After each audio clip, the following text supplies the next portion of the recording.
We're back. Episode 9. Today, we're talking about non-verbal communication. Non-verbal communication. Body But language. first, how you doing today? I'm doing very well. Highly caffeinated.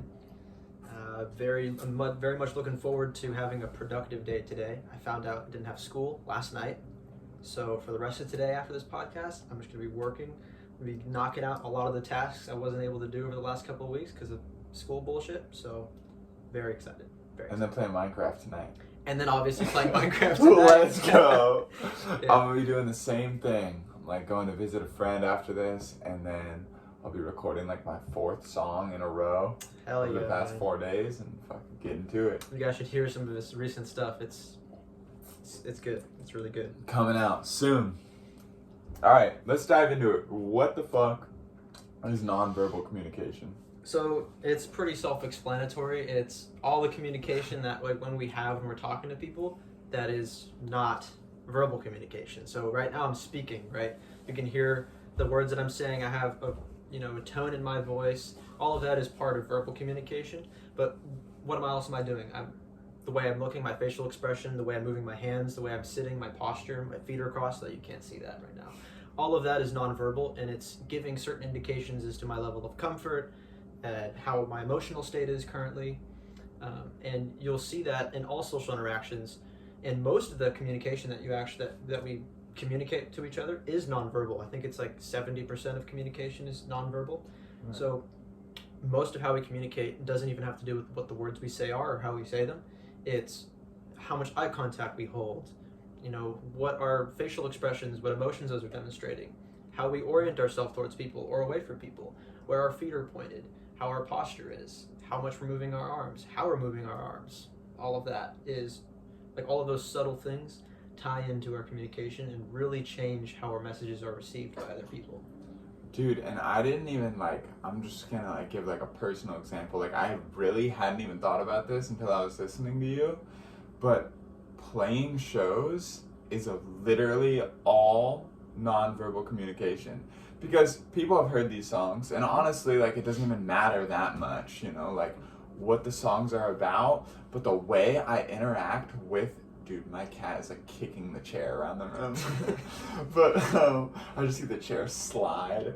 But yeah, the way that I interact with these people, at shows, I make eye contact with people, and I touch people, and I get in the crowd with people, and all of that completely changes the dynamic from if I was just to stand up there and rap. Exactly. It's a completely different act. Yep. Because almost all of the communication that's happening when you're on stage is nonverbal. There's the music, and the music definitely creates a certain atmosphere, but the way you move around, how you're positioning yourself, all of that is going to really set the atmosphere and set the vibe.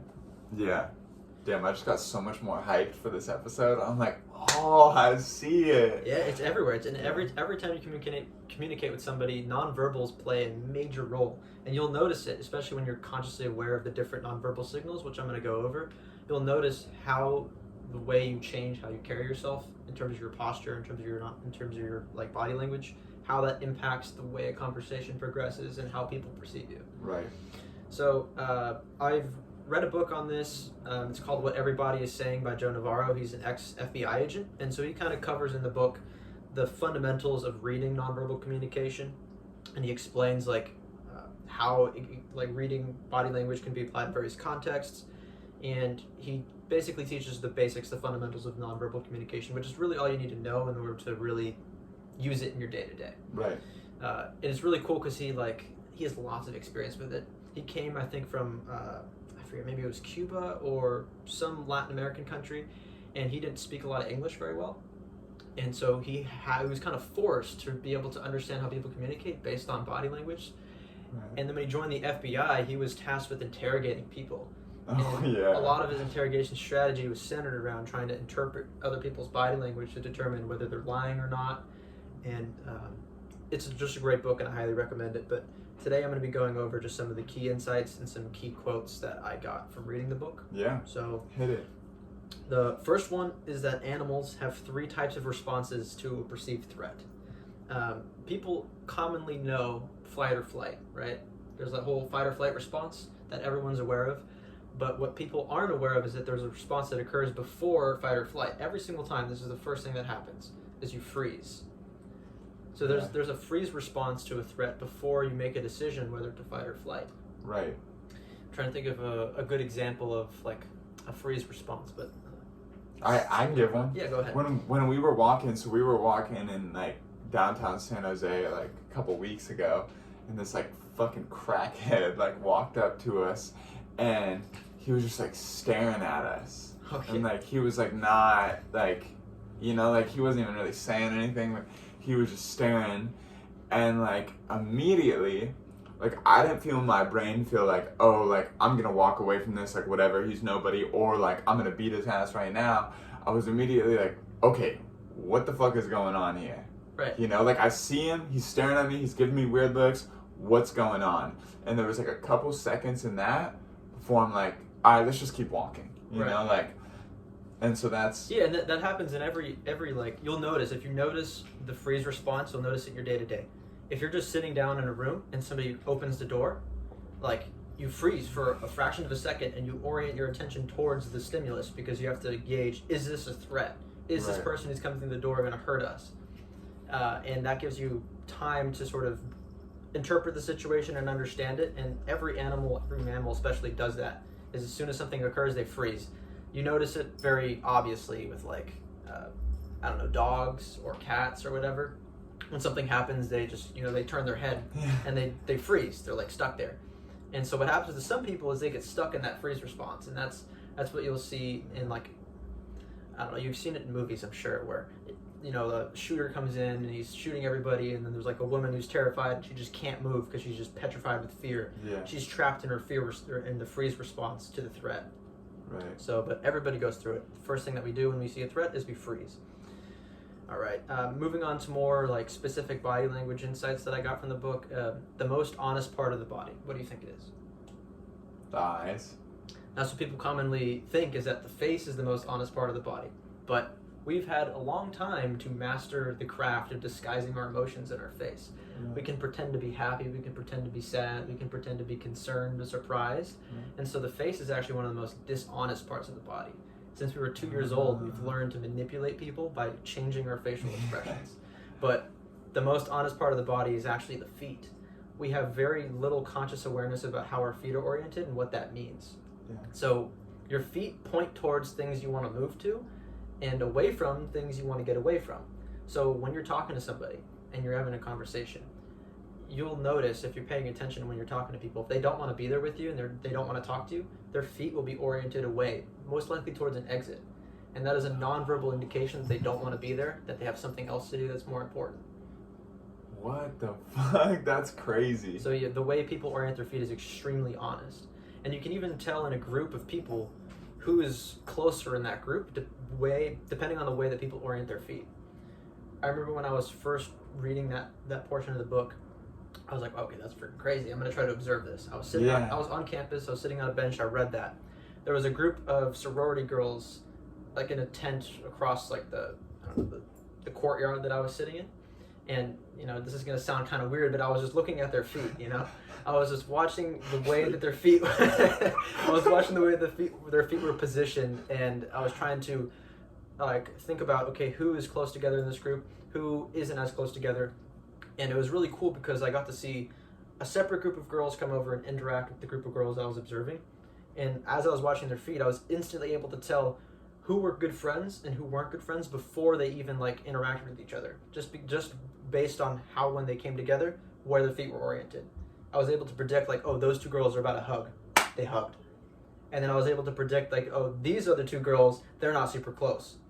And I was kind of able to predict group dynamics just by looking at their feet, which is kind of cool. That's crazy. Well, and even I can think about it like in myself. Like I'm kind of replaying like my last couple of interactions with people, and like how my body and especially my feet like were positioned. Like I don't remember the exact place on the floor, but the way I was standing when I wanted to leave, or like when I was engaged with somebody, like how I was completely like faced in towards them. Mm-hmm. So a good example of me noticing that, that same day, I was just sitting in the courtyard watching people's feet. There was a dude who was trying to he was handing out something. He was trying to sell something, and so he would be trying to engage people, trying to bring them in, and people would just kind of walk by, or they would stop for a second. And so I was like, okay, I'm going to try to predict who is going to buy from him just based on how they position their feet when they stop. And so I was watching him confront people, and most people, when he confronted them, their feet were oriented towards the direction they were still continuing to move, and he wasn't able to sell those people. They just kept moving in that direction because they obviously didn't want to be there. But there was a couple of people who, when he engaged with them, they oriented their feet towards him. And so they were present in that interaction, and he was able to make those sales. And so it was a wild experience to be able to just see it in action right after reading it. I was like, oh my God, this is crazy. Yeah. So the most honest part is the feet, followed by the legs, then the torso, then the arms, and then the face. So it's like honesty in body language goes from the bottom up. It's kind of cool. This kind of touches into what I said before, but people tend to move towards things they like and distance themselves from things they dislike. It's pretty obvious, but that's one of the basic principles of nonverbal communication is that there are two states. There's comfort and there's discomfort. When you're in discomfort, you close off and you distance. When you're in comfort, you open up and you close distance. You get closer to it. And so, I mean, it's pretty obvious, but once you start to understand all the different ways that people can present themselves as being closed or open, when you're interacting with people, you can have a pretty good understanding of whether or not they like you. Dude, even how I'm as you're saying this, I'm analyzing myself to just kind of compare it. And if I didn't want it, or if I was uncomfortable with you or didn't know you that well, there's no way I would be sitting like this. Well, what's also interesting is that our body language is mirrored right now.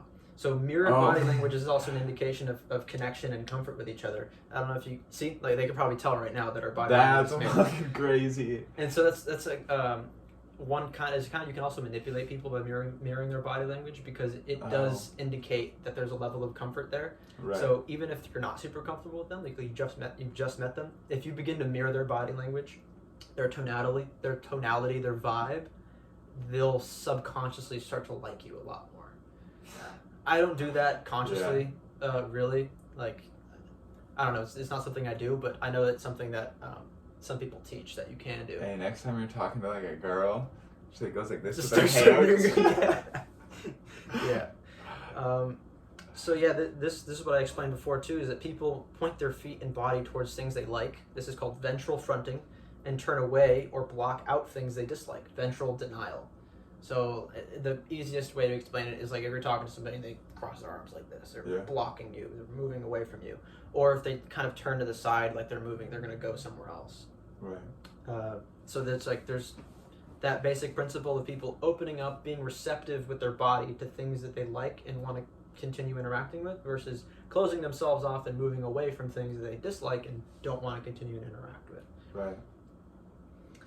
So when people are comfortable and confident, they take up more space and open up their bodies. When people are uncomfortable and insecure, they shrink themselves and have a closed posture. And there's an evolutionary reason for it. If you're in an environment where there's lots of threats, you don't want to be perceived as a threat in that environment, because if you're perceived by a threat by those other things that are stronger than you, you are in a position of vulnerability where you can get hurt. And so you want to become as small and unnoticeable and non-threatening as possible. It's a defense strategy. Subversion is a strategy to avoid conflict. So when you are not strong, or when you don't perceive yourself to be strong in whatever environment you're in, you're going to close off a little bit. You're going to get insecure, you're going to sort of shelter down, and your body language is going to reflect that. Your shoulders are going to kind of hunch over. You might cross your arms. You'll be closed off. All of that indicates that you're uncomfortable because you are. Right. Because you're in an environment where there's lots of danger that you perceive. And that could be social danger, that could be physical danger. Both of those are registered the same way in your brain.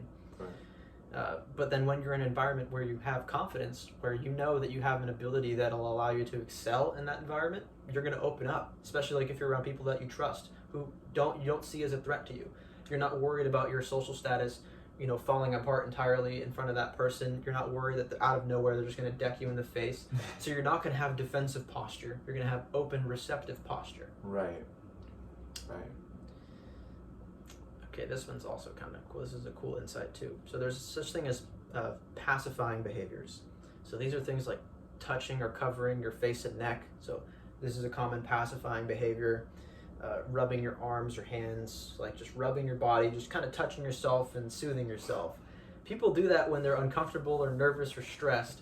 And men and women have very similar but different pacifying behaviors. So a really common pacifying behavior you'll see in women when they're uncomfortable is they'll cover their chest like this. Like they'll cover their, like, it's like right here in this area basically where my necklace is. They'll just kind of put their hand over here. Whereas men, they'll touch the back of their neck a lot more. Yeah, I do this, definitely.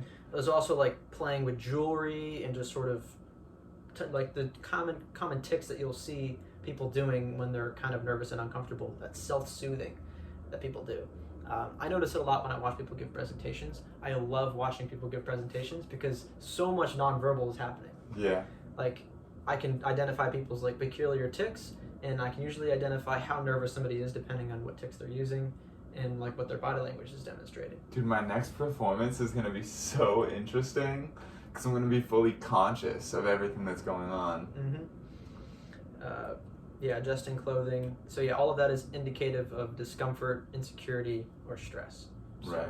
if you're talking to somebody and you notice them doing all kinds of different pacifying behaviors, it's because they're uncomfortable for some reason. Right. It doesn't necessarily have to do with you. It could do with the environment or some kind of intrusive thought that came in. But now you know, I mean, you probably understood this intuitively, especially women, because women actually are more adept at understanding body language than men, because they needed to. It's a survival thing. Women need to have a better understanding of body language to identify threats earlier, because they're not as equipped to deal with those threats physically. Right. So they got better at reading body language, especially in men, especially hostile body language in men. So, because they need to protect themselves.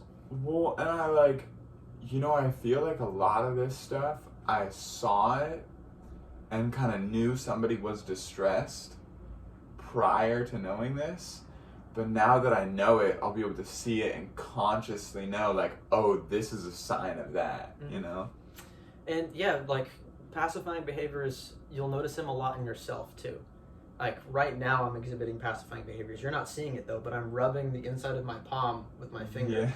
And it's because there's probably some level of discomfort. Maybe it's because I'm on camera, or maybe it's just because I'm thinking. Thinking is an uncomfortable process sometimes, right? So you'll, like, it's kind of funny to catch yourself doing these things sometimes, or you're just like, I'm just pacifying myself, and it's kind of like soothing, soothing yourself with your own body. It's funny. No, it's really weird because like I said, as you were explaining it, I'm like, like I can feel everything and like why I'm that way and what it feels like and what's the emotion connected to it. Like if I was sitting like this, like times I sit like this, like maybe like a subject I feel opinionated on comes up, or like somebody's kind of talking about something that I disagree with. I'm like, look, freeze, there it is, But that's like, what's up? Our coffee's here. Hell yeah. Our intern brought it for us. But yeah, no, that's exactly like what makes this the most interesting thing to me, is that you can see it in yourself, and even being conscious of it, you know that this is like your tick, but you still do it because you're like, oh yeah, I need, it makes me feel better when I do it. Yeah, I have all kinds of pacifying behaviors, and I think it's because I think so much. Again, because thinking is an uncomfortable experience, and so I need to pacify myself while I do it. Yeah. So this episode is sponsored by Phil's No. It is sponsored by I didn't even know it was gonna be ice, but hell yeah. Oh, this shit's so bomb. That's pretty Fire, good. We are now sponsored by Phil's Coffee. It's pretty sweet. Coming soon, the brand deal. Oh no, you can't drink coffee. Be bouncing off the walls. What else we got? So there's also gravity-defying behaviors. So raising your eyebrows, having your thumbs raised, raising your toes, or just unrestrained movement of the arms. Fucking moving your arms all about. So all of that is indicative of comfort and positive emotion. So people being expressive with their body is open, right? It's the opposite of being closed and not you moving your arms and not being expressive, because when you're expressive with your arms and you're doing all this kind of stuff like I'm doing right now. It's against gravity. So it's against gravity, and it draws attention. So Right. if you're trying to survive in an environment where there's lots of threats and you don't want to be noticed, it's the last thing you're going to do is start flailing your arms around, moving your face in all kinds of crazy ways, doing all this extra stuff. You're going to, get all closed off and small. But Right. when you're confident, you're going to be doing all this kind of stuff. You're going to be open, all of that. And the raised eyebrows thing. So there's actually this, I forget what it's called, but when you first see somebody, you're not really aware of it, but if you think that person could align with you, or there's some kind of friendly interaction that you think is possible, each of you instantly flash each other with your eyebrows. It's something that mammals do. Is you'll just do that very subtly, and you won't even notice it unless you're really looking at it. But it's the eyebrow flash. So if you notice somebody across a room. And if you're from the Bay, then you add an extra one with the head nodding or Yeah, maybe. But that but is go on. an indicator that you guys could get along. It's like an invitation to interact. right. So in mating, it's called a choosing signal. So when you're in a room and you walk into that room, and let's say you're a single guy and there's lots of single girls in that room, and you kind of look around the room to gauge, okay, who are my mating prospects? Most people would do this unconsciously. Some people do it consciously. It just depends on who you are. But you'll look around the room and you'll most of the time unconsciously sort of gauge, are these people potential prospects for mates? Right. And when you walk into the room, everybody else is doing that too. They're also looking at you and determining, is this a potential mating prospect? Right. And if they make eye contact with you and they give you that eyebrow flash, that's an indication that, okay, you've assessed based on their physical appearance and their body language when they first enter the room. Because if somebody enters the room and they're all insecure and small and scared, you're like, okay, that person is not a good mating prospect for me. Yeah. But if they come in with confidence and they have an open body language and you give each other that eyebrow flash, you're like, okay, I've given this person an invitation to approach me. Right. And if you watch other people, you'll notice it. And Yeah. if you're really self-aware and conscious, you'll notice that in your interactions. Well, and especially the eye contact part, because I used to have a server that I would work with, and he would walk up to tables, say good morning, whatever, hey, how's it going? And if people wouldn't give him eye contact, he would just he's not giving them good service, because that was subconsciously to him an indicator that okay, I have some kind of relationship here.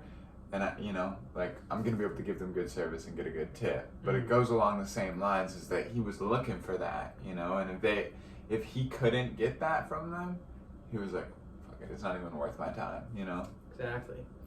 And I've already mentioned a couple of these other insights, but restrained or withdrawn movements of the body, like crossing your arms, having your hands in your pocket, interlocking your legs, having a rigid posture, all indicating discomfort and insecurity. The basic insight you want to take away from reading body language is that there's two states, comfort and discomfort. Right. All of the different kinds of movements I'm talking about, like moving your arms, these pacifying behaviors that you're seeing right there, all of that is either indicated that they're comfortable or that they're uncomfortable. And then it's up to you to determine why.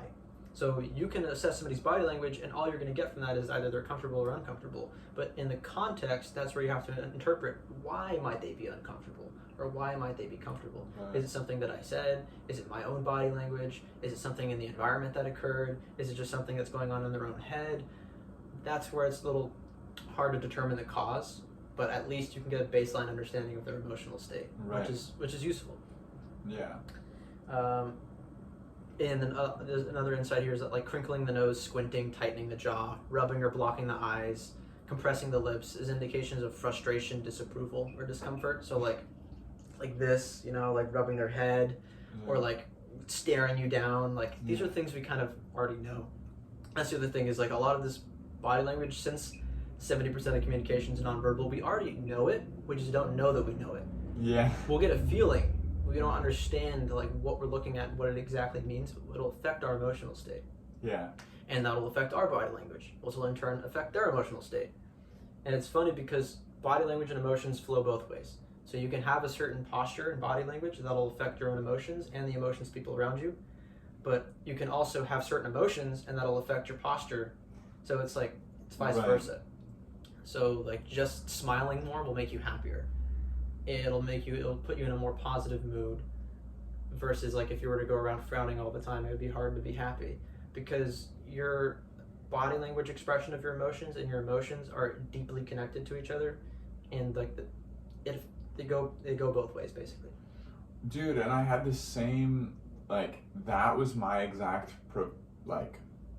experience when I found out how to perform. Like, I've told you this before, like, I played a bunch of acoustic shows, like, you know, small little shows, and I was like a stick. Like, I was scared, you know, like, I could not perform right on stage. And this one show was maybe, I don't know, like 40 people there in, like, kind of this parking lot area. And right before, like, I started rapping and the music came on, I'm like, oh, like, I can just take control of this environment. And every other performance, I'd been scared. Froze up, couldn't move. And I, like, opened up my body. I looked at all these people. I got super engaged with them. And then my entire emotional state changed. Mm-hmm. And that was a perfect example where it's like, I didn't have some kind of emotional revelation where I was like, oh, I'm the best rapper now and like I can perform. I just forced myself into a performance, and then in turn I felt my emotional state change. Yep. Yeah. Change your posture and your body language, and your emotions will follow, which is kind of like a hack. Yeah. Almost. So like if you are feeling uncomfortable or anxious or scared, you can flip that around very quickly just by forcing yourself to take on a different posture. Yeah. Like, or forcing yourself to smile. Like, actually that'll affect the chemicals in your brain. It'll make you actually happier. Just kind of, that's like a little hack. I'm going to read through some quotes here that I read from the book. So because people are not always aware that they are communicating non-verbally, body language is often more honest than an individual's verbal pronouncements, which are usually consciously crafted to accomplish some type of objective. So unless you're somebody who's very aware of their own body language and what it means, you're probably not going to be equipped to manipulate other people with that body language. Because if you don't know that putting your fingers together like this is an indication of confidence, then you're probably not going to do that unless it's natural to you. Yeah. So typically people's body language is honest because most people don't know that doing this indicates confidence, so they're only going to do it unless they're actually confident. Right. And this is what I explained before. When trying to understand nonverbal communication in real life situations, the more you understand the context in which it takes place, the better you'll be at understanding what it means. Because the nonverbals themselves, they only communicate emotional state and a certain level of comfort. They won't tell you why. So you have to look at the context around it to understand why. This has got to be so interesting if you're like a therapist. Oh yeah. You know, like, or just so many, like, I don't know, like I have a lot of conversations with people, you know, like sometimes about just issues going on, but sometimes like even like us, you know, like our pre-podcast therapy sessions and shit. Yeah. Like I'm so excited to like kind of look at, especially confident people like yourself who are, you know, like interact in a confident way most of the time. I'm so excited to like watch that change and kind of see it waver, you know? Mm-hmm. Yeah, and I love understanding this stuff because I'm very aware of all it when I'm interacting with people. So you might not notice it, but whenever I'm talking to somebody, I'm looking at it all. Like I'm doing a full body scan of all of their nonverbals, what it's telling me, like their tonality. I feel like a fucking robot sometimes because I'm just like assessing so many little tiny things and like the adjustments in their posture and what it might indicate, applying it to the context to figure out why did they express themselves in that way. And at the same time, I'm assessing my own body language. What am I projecting? What am I indicating? It takes a lot of energy to do that sometimes. So it usually is on autopilot, but sometimes it comes to the forefront, and I'm very like consciously aware of it all. It's fun. This is a quote from what I mentioned before as well. Any touching of the face, head, neck, shoulders, arm, hand, or leg in response to a negative stimulus is pacifying behavior. So that's where like context is really important, because if you were to be like, I don't know, I'm trying to think of a negative stimulus. Like if you insulted me for something, like you said, Nick, your fucking hair looks like shit today, or something like, yeah. And then I went like, you know, like this. It's like, okay, that hurt, bro. Like I'm pacifying myself. And so you can tell, okay, why am I pacifying myself? Because you just insulted my hair. Yeah. So that's a very obvious example, but it could be something really subtle. Like if I got a text or something. Like if I got a text on my phone and I looked at it, and then immediately after I started rubbing my head, you could infer that the text I got was probably bad news or it was from somebody I didn't want to hear from.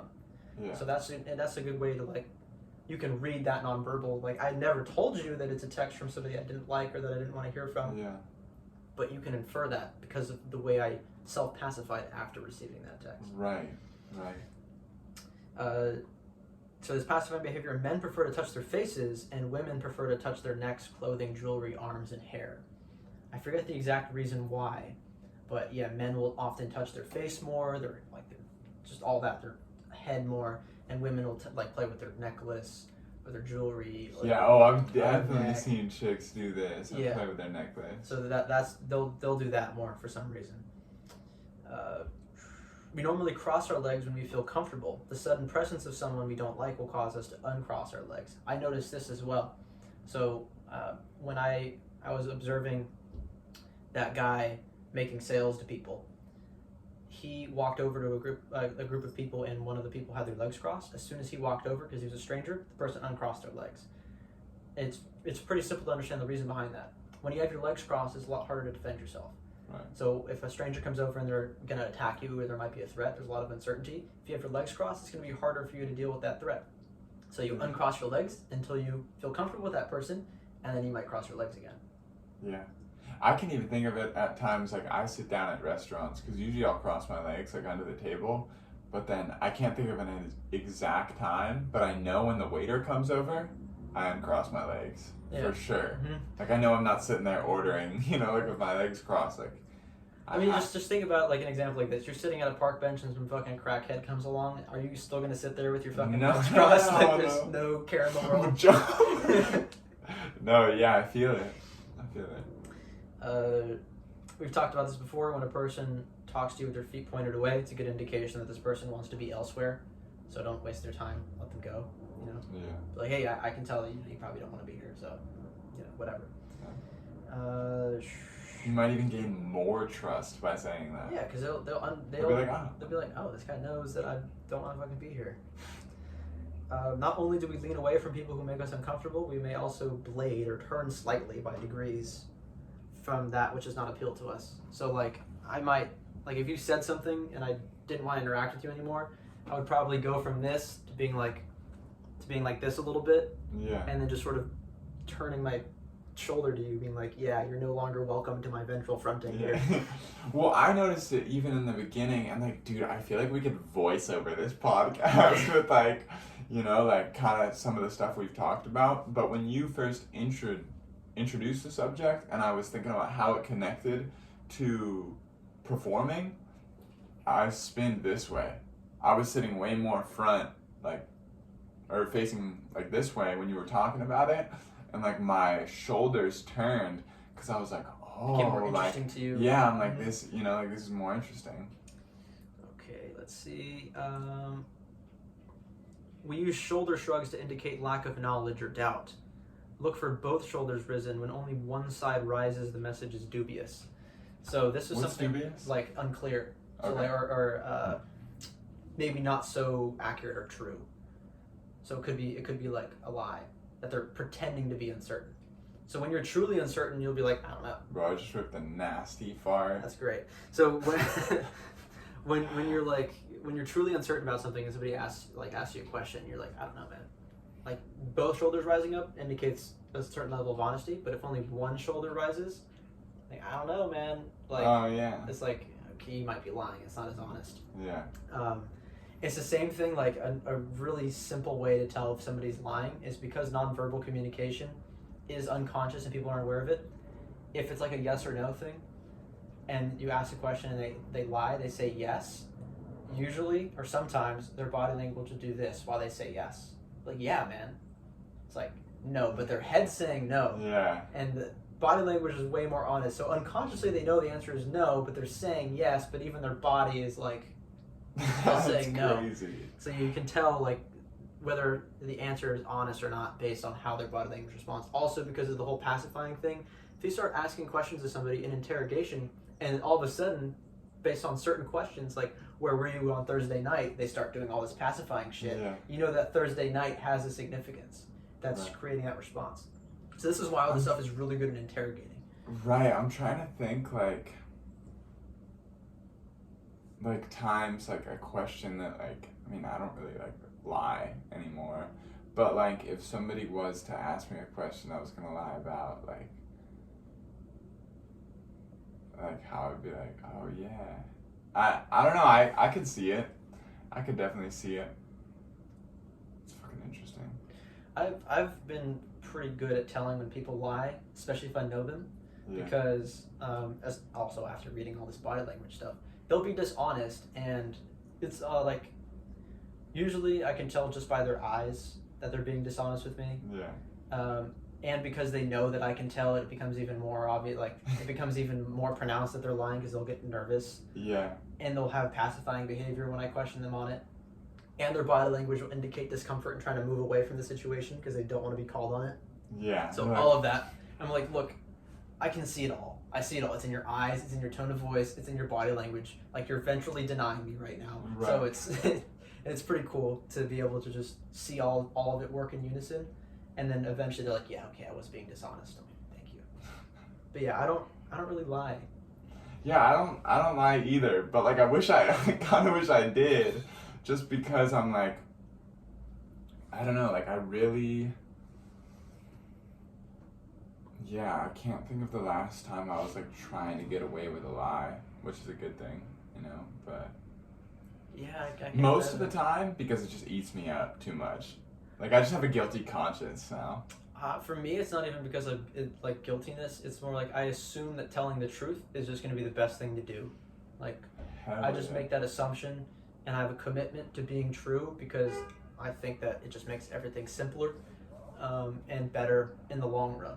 And thinking in the long run, truth prevails. Dude, as a person who fucking like spent like a couple years fucking telling everyone in my life a different lie, it's definitely way more work to lie than it is to tell the truth. Yeah. And pay the rent. And so when I brought up the steepling thing, I don't know if you remember that. It's actually the most powerful display of confidence that we possess. Dude, you told me that once and I was trying to think about it and I was like, It's so unnatural to do. it's so fucking unnatural. But I do it so naturally now. Like I You can just tell practice. the impact it has on a group. So if I'm speaking to a group of people and I start to steeple my hands, instantly I become the authority in that group. Like instantaneously, everybody in that group starts to see me as a leader in the group. It's really awesome. Trump does it a lot, actually. If you notice when he's talking, you'll see him do this a lot. I can see that. I Obviously- gotta try it when I serve. Like, welcome. Like, what? I don't fucking know, dude. I gotta practice. Yeah, it was But- when I first started doing it very consciously because I wanted to start doing it to display the confidence. And when you start to do it, you actually become confident. Like I said, the body language will affect your emotions. So as I started to steeple more, my actual confidence improved, and then now it's natural. Now I'll just naturally sort of do that. Something I do that I've noticed a huge difference when I serve is like, say I'm coming up to the table like this, and there's like two people on each side, and I'm at like this end, like basically fifth seat. I come over, and I put my arms around people's backs like this, like I'm about to tap them, but without doing that. And like now I know after this, not only is that like opening my body up, but I'm almost like giving them like an air hug, you know? I'm like, hey, how we doing today? And then they instantly look up. Yeah, you're like bringing them in. I'm like, hey, how we, you know? Rather than coming up like this, and here's them, and I'm like this individual, I'm like inserting myself in, and I'm going, hey, you know, this Yeah, is what I don't we're know if gonna you'd want to have a steepling posture when serving because this is actually kind of a closed thing. Like you kind of close yourself off, but it's like extremely composed. So it indicates confidence and like I am self-assured, but it's not Right. super welcoming. Right. So like picture a business executive sitting at the end of the table doing this. It's Yeah. like this guy is listening, he's focused, Right. he's composed, he's got confidence, but he's not like a friendly-go-lucky kind of person. He's like, you're not going to go give him a hug when he's sitting there, Yeah, right? yeah. So at like a meeting, if you want to show that you're confident, composed, or if you're a leader, it's just going to happen naturally. Like once you start the practice of it, but it's a very powerful thing. It's very powerful. I've noticed it in my day-to-day when I steeple. It changes the way people treat me, Yeah. and it's a useful tool. But if you do it, if you do it all the time, you actually kind of close yourself off. You're holding. just all the time, just everywhere you go. It's like, no, you don't want to do that. And also, it's not just doing this. It's moving your hands and then coming back to this state. Right. So it's like dynamic. Thumbs sticking out of the pocket is also a high confidence display. Thumbs in the pocket indicates low status and confidence. So if you're ever wondering, how do I put my hands in my pocket without looking like I'm insecure? Just, I don't know if you can see it, but have your thumb sticking out of your pocket like this. And that's because also, what was it? The reason also this is raised thumbs, like thumbs to the sky, gravity defying, like I was explaining before, or sitting like this, like thumbs up, it just indicates comfort. Thumbs up, basically. Thumbs up indicates positivity, comfort, confidence. So having your thumbs hidden away isn't good. Having your thumbs out is a better way to put your hands in your pocket. Yeah, when we're truly relaxed and comfortable, facial muscles relax, the head will tilt to the side, exposing our most vulnerable area, the neck. So you'll be like listening to somebody, neck will be exposed or whatever. Right. Another example. When we feel positive, the chin comes out and the nose is high. Both signs of comfort and confidence. Yeah, so you lift your chin up again, exposing vulnerable parts of your body. When we're being questioned and answering in the affirmative, it should have congruent head movement. Yeah, that's what I was explaining before. Right. Yeah, when you say yes, move your head up and down. When you say no, move your head. Yes. It's hard to do, like, if you're thinking about it consciously, but when you're lying, it just happens. Right. You have to actually be consciously aware to move your head in congruence with your, with what you're saying. When liars attempt to fabricate an answer, their emphasis looks unnatural or is delayed. Rarely do they emphasize things where appropriate. So, like, if they're telling a story about something that happened and they start emphasizing things that would be weird to emphasize. I'm trying to think of an example, but they just won't place emphasis on the right things. I can't think of a good example of it. I could, like, I mean, I don't know how much, like, this, like, pertains, but, like, I'll make up, like, stories a lot, like ridiculous ones, just to be funny. Mm-hmm. But I find it's more comedic when I put emphasis on ridiculous stuff. So, like, if I'm just making up a story and I'm just like, so I was walking down the street the other day, it's a cold cement street, why would I emphasize that? And I, like, meet this lizard. This lizard comes up to me and starts talking to me. Says he wants to fight. Like, if I'm just coming up with some random bullshit to be funny, I'm gonna describe it in like a weird way and not, I mean, I don't know if that pertains, but like, yeah, it's just the like emphasis, not even just in their voice, but also in their body language, will be unnatural. It just won't fit with the context of what they're talking about. I can't think of an example because I haven't, like, made up a story or whatever. And also, if other people know you're making up a story, it might be different. But, like, if you're genuinely lying to somebody about something that happened, like, if you're under investigation. I'm trying to think of, like, times, like, because I know a lot of people who, like, I think tell, like, bullshit ass stories, you know, like. Honestly, the best thing is, for anybody watching this, look up Jim Can't Swim, JCS, Criminal Psychology. This guy, basically, they're pretty long episodes, but they're about, like, killers and whatnot, and they have police interrogations of these killers, like, right after the crime happens or whatever, and it's the detectives investigating them and trying to probe, trying to get them to confess and get the answers out of them. And you'll see, he'll basically break down the interactions, like the strategy that they use, both the verbal strategies as well as, like, a lot of it has to do with how they position the room.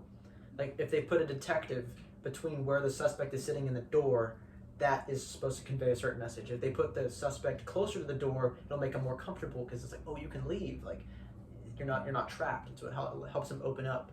But he breaks down, like, body language stuff, room positioning stuff, verbal stuff in those interactions so that the detectives can get what they need out of the suspect. There's so many insane strategies that detectives have to get answers out of people. It's kind of crazy. It's kind of nuts. Like, he'll explain, like, this is what the detectives are doing and why. I'm like, that's fucking crazy. It's crazy. Highly recommend. JCS on YouTube. JCS. I gotta watch that shit. Let's see. Okay, last thing here.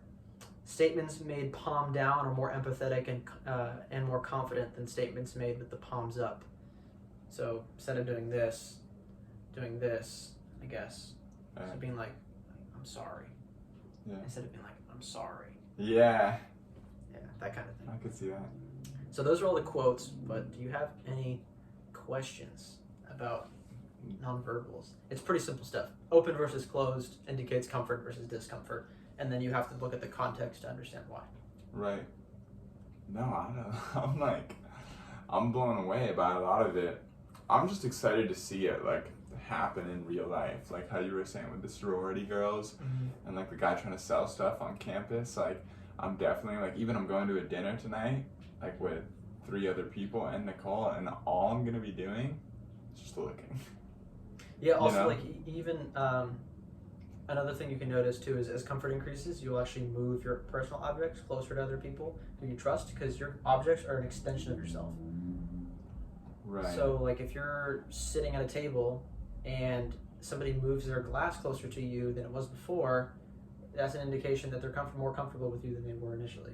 Right. Very subtle sort of progression, getting closer to each other, because that object is an extension of them in their mind, because it's their object. So yeah, that's one thing. Yeah. But you know, it's pretty nuts. It's pretty nuts. Just watch people and watch yourself and reflect on all of this stuff, and you'll see, like, it's pretty crazy how much nonverbals can reveal to you about how a person thinks and what they're feeling in that moment. Yeah. And sometimes it's clear why. Other times it's not so clear. But yeah, it's pretty cool stuff. It's pretty cool stuff. Go out in the world and analyze some people. Yeah, it makes you feel kind of weird though, because you're like I said, like a robot almost. At least that's how I feel sometimes when I'm doing it. That's how I feel, just analyzing myself. Because I'm like, I'm thinking about all this as you're saying it, you know? Yeah. We are robots. Yeah, in some ways, but it's cool. I recommend doing it. You'll learn a lot. You'll get better at interacting with people. You get really good at presenting. Yeah. I've noticed that when I present in front of a class or whatever, I have a commanding kind of presence because I'm very aware of how my body language impacts how they receive things. Right. And so it's not only in my voice where I speak with conviction, it's in my open posture, it's in my movement, it's in the way I slow my speech down, it's in how I use pauses. All of that can create a very captivating presentation where I can communicate my ideas in a really compelling way. And it's almost like inspiration. Right. People are inspired to want to follow through or like learn more about what I'm talking about because I integrate all of that into the presentation. Crazy. You could probably do something similar in your shows to be even an even better performer. Yeah, Though no, that's but what you do a lot of it naturally. I've watched some of your performances. You have incredible body language, and stage presence, and a commanding sort of presence on stage. that's what I like. Well, and that's what I'm working on right now, you know? So I'm like, I'm so glad to like kind of be like diving more into this. You have any closing thoughts? No. I don't have any like closing thoughts. Like Just go analyze some people Yeah, just- and figure out. just remember the basic principles of open versus closed, comfort versus discomfort. You know, gravity defying versus small and protected. It's like you'll see it everywhere, all the different things. Yeah, Wild. and then look at the context, and it'll tell you why. Well, at least reveal more information about why. Right. Boom. Good episode. How sick. See you for 10.